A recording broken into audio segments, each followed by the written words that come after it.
Bien, estamos aquí en el blog de entrevista y hoy día nos va a acompañar Evelyn Coloma Cieza, una prestigiosa abogada, especialista en materia laboral. Ella pertenece al estudio Jonas y Bustamante Abogados. ¿Qué tal, Evelyn? ¿Cómo estás? Bien, Alejandro, muchas gracias por la invitación. Bueno, estamos después de mucho tiempo juntos a través de este medio. Gracias por invitarme a tu programa, que me parece una plataforma muy importante porque transmite información sobre el derecho para tus televidentes y oyentes, ¿no? Que es muy importante que también estén informados sobre, y en este caso, los derechos laborales que tienen, ¿no? Todo trabajador en el Perú. Así es, Evelyn, muchas gracias. Efectivamente, Evelyn, muchos de los que nos llegan a ver en el programa son estudiantes de derecho, hay abogados, hay profesionales de otras áreas, que muchos son sindicalistas y todo ese es el ambiente que llegan a tener. En este caso, para los estudiantes de derecho, tal vez tú podrías comentarnos cómo así te decidiste por el área de la especialidad de derecho laboral.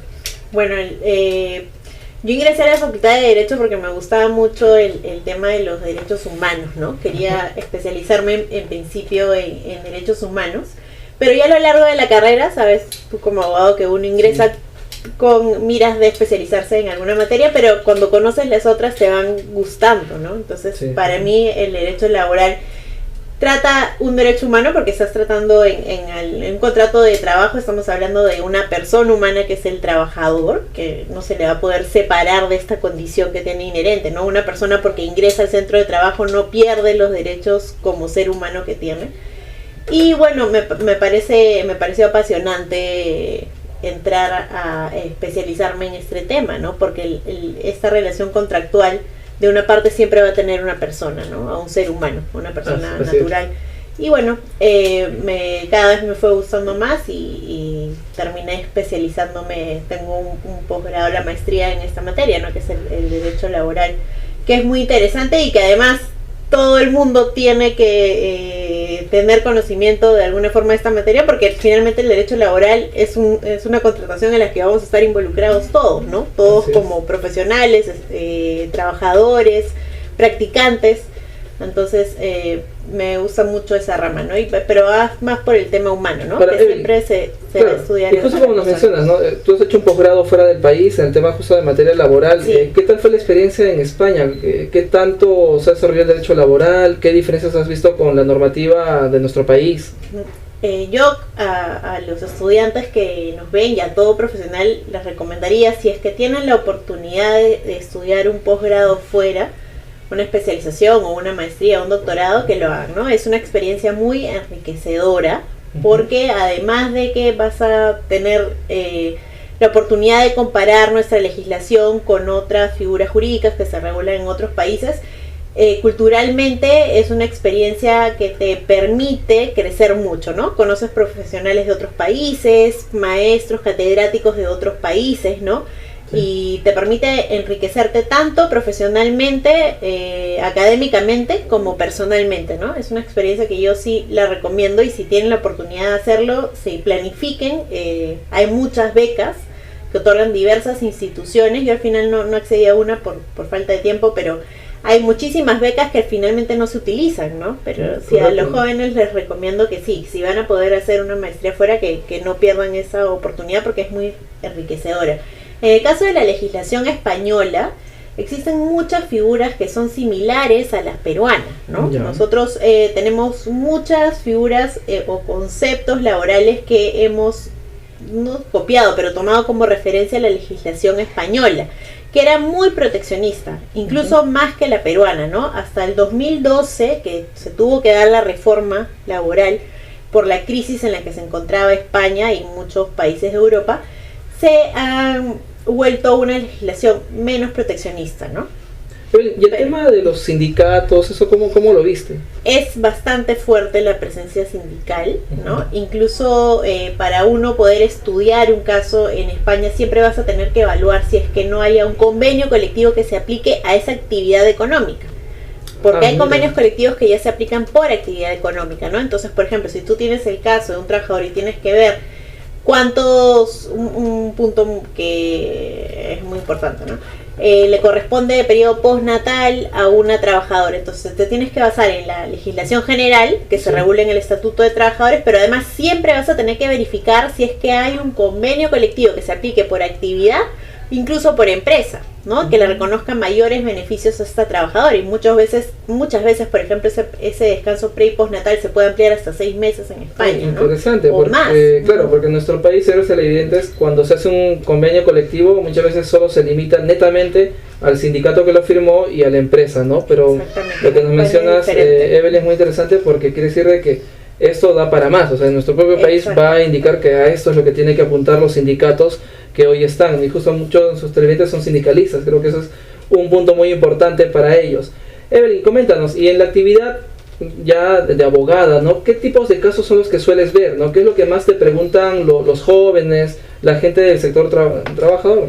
De parte de los jóvenes siempre va a estar esta consulta sobre qué es una relación laboral, ¿no? La diferencia entre la relación civil, que viene a ser la locación de servicios, y un contrato de trabajo en el cual la persona presta servicios de forma dependiente, ¿no? Esta diferencia que hay entre si una persona es dependiente o independiente de su empleador o la persona para la cual presta servicios es muy recurrente, ¿no?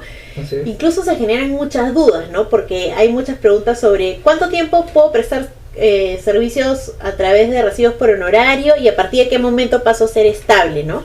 Y yo creo que eso parte de que hay mucha confusión referente a diversos temas laborales, ¿no? Hay muchas personas que confunden, por ejemplo, el periodo de prueba de un contrato de trabajo, que es 3 meses, a poder tener a trabajadores 3 meses prestando servicios como si fueran independientes, ¿no? No sé si tú debes haber escuchado estas consultas de que, bueno, ya estuvo 3 meses con recibo por honorario, ya lo paso a permanente. Que eso es la mezcla de dos figuras jurídicas que no son iguales, ¿no? Y a partir de cuándo la persona se vuelve trabajador, esa es otra pregunta, ¿no? A partir de cuándo una persona se vuelve trabajador, bueno, una persona es trabajador o no trabajador desde el primer día que presta servicios, ¿no? No es que transcurra un tiempo para que se vuelva trabajador. Si una persona desde el inicio de la relación que tiene con la persona que lo contrata presta servicios cumpliendo los 3 elementos esenciales, hay más elementos en una relación laboral, pero los esenciales es que hay una contraprestación que también se va a dar en la figura civil, ¿no? Esta locación de servicios que se retribuye a través de los recibos por honorarios, pero esa coincide en esa, que es la retribución o la contraprestación. En la figura laboral será a través de la renta de quinta y en la figura civil será a través de la renta de cuarta. Hay una prestación de servicios que hay en ambas figuras, pero hay una diferencia, ¿no? Entre la relación laboral y la relación civil, que es la diferencia fundamental, que es la subordinación, ¿no? Entonces, si una persona desde el primer día que empieza a prestar servicios está subordinada a la persona a la cual le presta servicios, esto quiere decir que la persona la fiscaliza, que cumple un horario, que puede ser sancionada. Por ejemplo, no cumplo, ¿no? Yo hoy día, por ejemplo, no cumplí con entregar responder una consulta, lo que fuera, y el empleador lo sanciona o le fiscaliza los horarios de ingreso, el horario de refrigerio, la salida. Le da un memorándum tal vez, ¿no? O le da un memorándum. Eso desde el inicio va a ser una relación laboral, porque hay dependencia, hay una subordinación. O sea, dependes del empleador. El empleador tiene poder de dirección sobre ti, ¿no? Te puede fiscalizar, te puede controlar, te puede imponer sanciones, como dices, ¿no? Desde una amonestación, porque llegaste tarde o porque no cumpliste. Pero en el caso de la figura civil, que es la locación de servicios, hay una diferencia, porque ahí no hay subordinación. Si yo contrato a una persona para que me preste servicios independientes, yo no lo puedo fiscalizar, no puedo controlar si es que llegó o no llegó, no le puedo imponer un horario, no podría imponerle sanciones, porque en principio un locador de servicios es una persona que me va a realizar una obra o servicio y se trata por resultado, ¿no? Esa es otra diferencia con el contrato de trabajo. Yo te contraté para que me hagas una consultoría, una auditoría, y lo que me tienes que entregar es un reporte, un informe, ¿no? Cuando termines de recoger la información que necesitas, bueno, estableceremos un plazo para la entrega, pero esto es un contrato de resultado. Te contrato para que hagas algo y me entregues un producto final. A diferencia del contrato de trabajo, que es una relación continuada, ¿no? En el contrato de trabajo, el trabajador pone a disposición del empleador su fuerza de trabajo, ¿no? Si yo estoy prestando servicios para mi empleador llego a la hora de ingreso y el empleador, no me dio funciones para realizar en todo el día, eso no significa que no me va a remunerar, ¿no? Esa es otra diferencia también, ¿no? En cambio, si yo estoy contratado por una locación de servicios, que es la figura civil, y yo no entrego este informe de la auditoría para la cual me contrataron, pues la persona no me va a pagar, no hay pago, no hay retribución. Sí. Evelyn, y también una de las consultas que más nos hacen los televidentes, ¿no?, cuando llegan a ver el tema laboral, es con respecto al part-time, ¿no?, del trabajo a tiempo parcial. ¿Qué derechos tienen ellos? ¿En qué consiste? ¿No? ¿Podrías aclararnos? Sí, es una pregunta muy recurrente, como nos dices, ¿no? Hay mucha confusión sobre este contrato part-time o a tiempo parcial. ¿Cuándo estamos frente a un contrato a tiempo parcial? Bueno, para que sea un contrato a tiempo parcial, en principio tenemos que partir de las horas que va a laborar esta persona. La norma nos dice que va a ser un contrato a tiempo parcial si es que la persona labora menos de 4 horas diarias en promedio. Y este promedio lo vamos a obtener partiendo de si la jornada de la empresa es de 5 días o 6 días, ¿no? Porque tú sabes que una jornada semanalmente puede ser máximo de 6 días, porque hay un día de descanso semanal obligatorio reconocido constitucionalmente. Entonces lo que tenemos que hacer es sumar las horas que trabajamos diariamente, y eso, si la jornada es de lunes a viernes o de 5 días en otro orden, dividirla entre 5, y si es de 6 días la jornada, sumamos las horas trabajadas diariamente y las dividimos entre 6. Eso nos tiene que dar un promedio diario de menos de 4 horas, que puede ser 3,55 horas, ¿no? Si estamos, y además el contrato a tiempo parcial es por escrito, tiene una formalidad, debe ser establecido por las partes por escrito. Entonces, estamos en un contrato en el cual laboramos en promedio menos de 4 horas al día, el contrato está por escrito, ¿qué beneficios se generan? Pues tienen derecho los trabajadores que laboran a tiempo parcial al pago solamente de las gratificaciones, y de 7 días de vacaciones anuales o 6 días de vacaciones anuales por convenios internacionales, ¿no? Porque en principio, ¿por qué? ¿Por qué no tienen CTS y por qué no tienen 30 días de remuneración vacacional? Porque la norma que regula el pago de la remuneración vacacional anual, que son las vacaciones, y la CTS establecen que este derecho le corresponde a los trabajadores que laboran de 4 horas hacia arriba en promedio. Entonces, por ende, los que trabajan menos de 4 horas diarias no tienen derecho al pago de la CTS ni las vacaciones. En principio no tendrían derecho a las vacaciones, pero por convenios internacionales los trabajadores que laboran un año tienen que tener por lo menos 6 o 7 días de vacaciones pagadas al año. Tienen que parar, ¿no? Por lo menos una semana. Justamente yo vi un caso que me llama un cliente y me comenta de que ella ha sido retirada sin justificación alguna. ¿Te dieron algún documento que demuestre por qué te están retirando? No tenía nada, ¿no? Ella me dice, en realidad me estaban sacando porque ya no me llevaba bien con esa persona, algo así, un revanchismo, pero que no justifica que la saquen. Entonces me siguió explicando y efectivamente la figura daba de que era una trabajadora que le habían hecho firmar un contrato como si fuera locadora de servicios, cuando no lo era. Hacía toda la actividad propia de un trabajador estable, 728. Pero después de haber explicado todo el tema, haber conversado bastante sobre su caso, yo le decía, sí, tienes toda la razón, o sea, sí es viable tu caso. Pero me faltó darle la pregunta de arranque, eso. ¿Y cuándo sucedió esto? Y me dijo, doctor, fue hace 3 años. Y yo dije, no, o sea, tu caso ya está muerto. Por eso aclaré también eso, ¿no? O sea, ¿qué plazo tienen para poder reclamar? Y luego los efectos, lógicamente, que tiene el despido que se da de manera injustificada. El despido injustificado solo tenemos 30 días hábiles para demandar, ¿no? O sea, solo tenemos 30 días hábiles. O sea, lo ideal es ahí que si sucede, que si se da esta situación, inmediatamente acudamos a la autoridad administrativa de trabajo, pero para que se efectúe la verificación del despido arbitrario en la empresa, y a partir de esa verificación tenemos 30 días hábiles, ¿no? Sí. O antes, ¿no? Claro, la ventaja es que esa verificación del Ministerio de Trabajo, que a través de SUNAFIL no le suma el plazo, ¿no? Lo suspende. Lo suspende. Entonces tienen que acudir, sí o sí. Exactamente. No les perjudica. Inmediatamente acudir a la SUNAFIL, que además ellos, o el Ministerio de Trabajo, que ellos les van a dar la asesoría correspondiente, están obligados a hacerlo, esas son las funciones que tienen. Y sí, verificado el despido, saber que entre el momento que fuimos a la SUNAFIL, porque ahí el plazo empieza a correr cuando me despiden, ¿no? Sí. Eso es el día siguiente, es el día 1. Supongamos que hasta ir a la SUNAFIL pasaron 5 días, ahí ya tenemos 5 días, ¿no es cierto? Se hace la inspección de la SUNAFIL, en adelante nos quedan 25 días hábiles nada más para presentar nuestra demanda. Entonces, para que se demande por despido arbitrario, incausado o injustificado, tenemos solamente 30 días hábiles en total, ¿no? Y bueno, ¿qué pasa si es que finalmente un juez determina que el despido es arbitrario? Bueno, a partir del superior periodo de prueba, si el despido es arbitrario, el trabajador tiene derecho al pago de una indemnización por despido arbitrario, que muchas veces se confunde con la liquidación, ¿no? Porque los términos pueden ser similares. Pero la liquidación es solo de los beneficios sociales al que tiene derecho todo trabajador. Así, no importa la forma como termine con la relación laboral, puede ser renuncia, despido, lo que fuere, o por mutuo acuerdo, siempre va a tener derecho a la liquidación de beneficios sociales.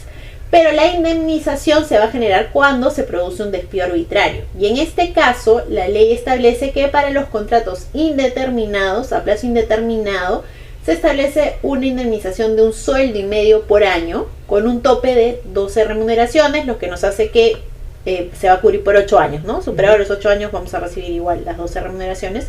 Y para el caso de los contratos sujetos a modalidad, es un sueldo y medio por cada mes que falte para terminar el contrato de trabajo. Tenemos igualmente con los 12 sueldos de tope, con lo cual es que si me quedan 8 meses de contrato de trabajo, bueno, voy a poder cobrar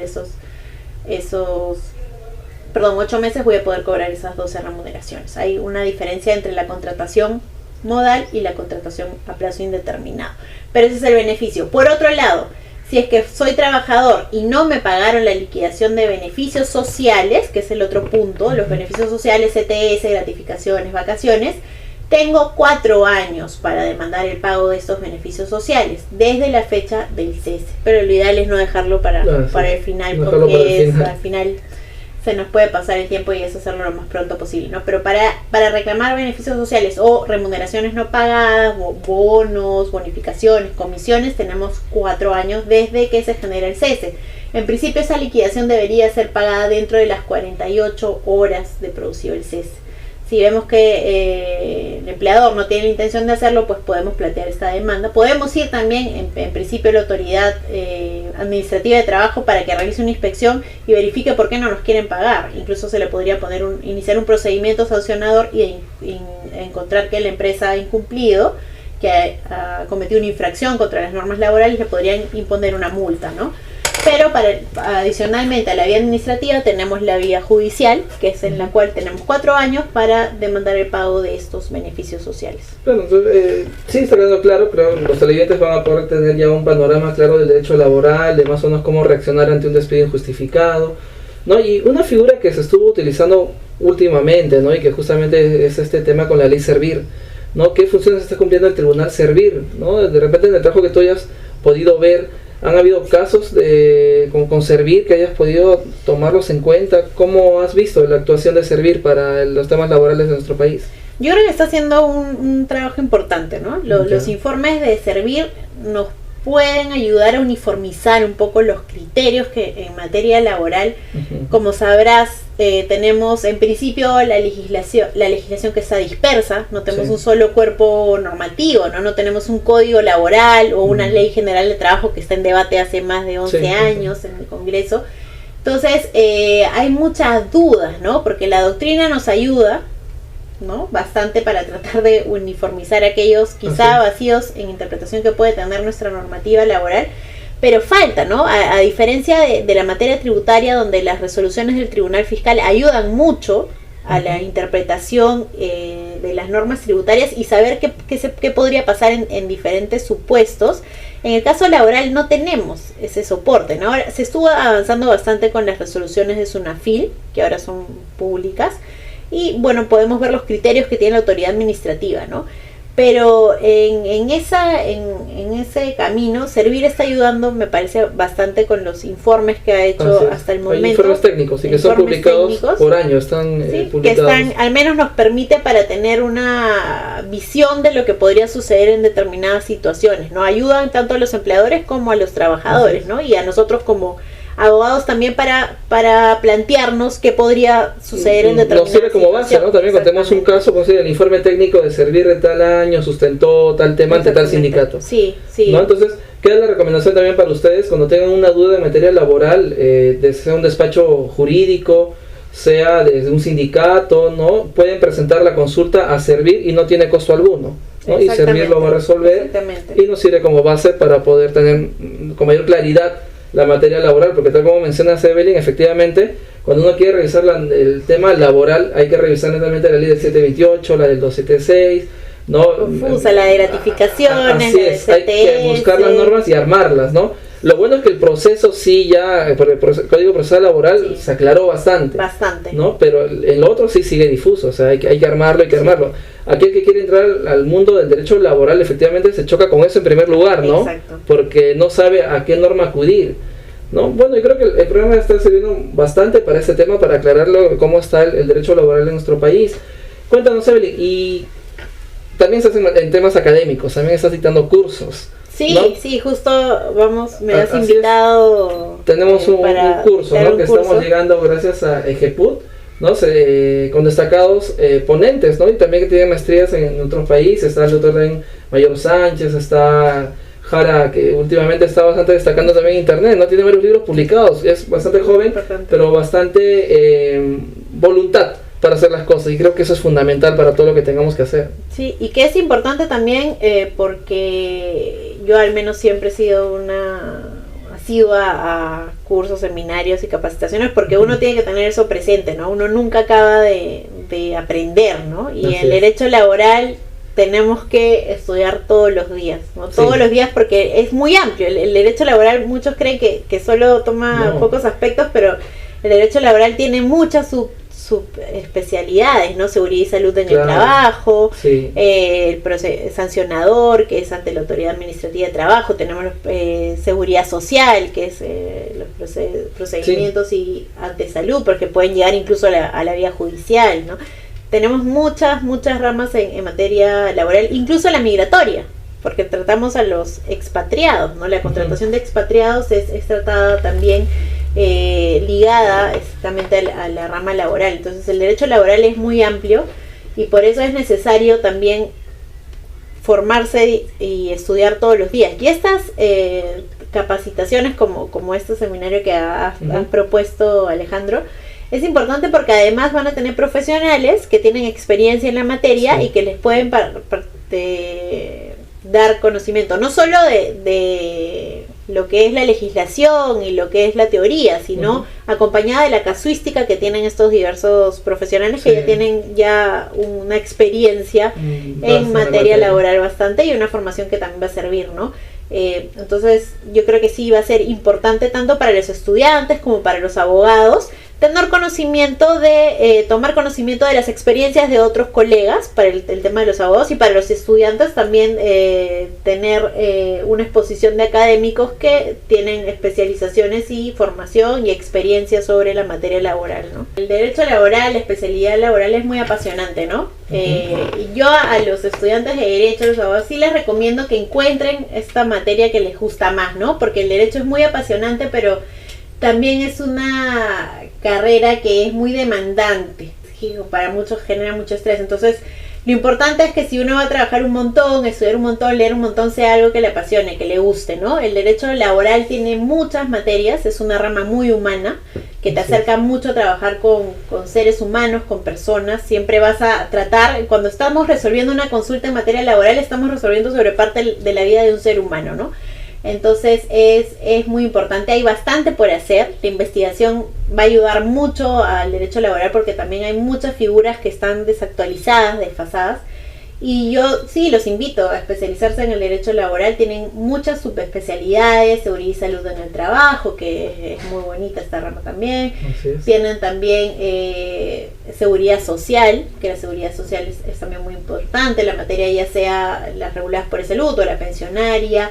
Tenemos la materia migratoria, que ahora está tan en boga, ¿no? Es un tema muy comentado y muy consultado también. Y el derecho procesal laboral, ¿no? Que es la parte ya de llevar los casos procesales, ¿no? Estos, muchas veces los conflictos laborales se van a derivar en un juicio, ¿no? En la vía judicial va a ser, entonces también el ejercicio de la defensa de los trabajadores o de las empresas, de los empleadores vista en un proceso laboral también es otra materia, y la que en la que tú estás especializada también, Alejandro, ¿no? Que es el derecho colectivo, que sí, también sí, es muy bonito.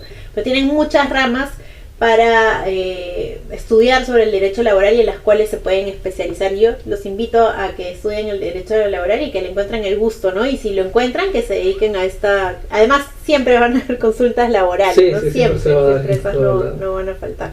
Muchas gracias, Evelyn, por haber venido A ti, al programa. Alejandro, muchas gracias. Esperamos otra fecha de nos puedas acompañar para sí, tocar. claro, cuando quieran. Como se muy menciona, no es tan amplio el derecho laboral. Exactamente, y felicitaciones por este espacio que te permite pues brindarle conocimiento a muchas personas, ¿no? Bien, gracias.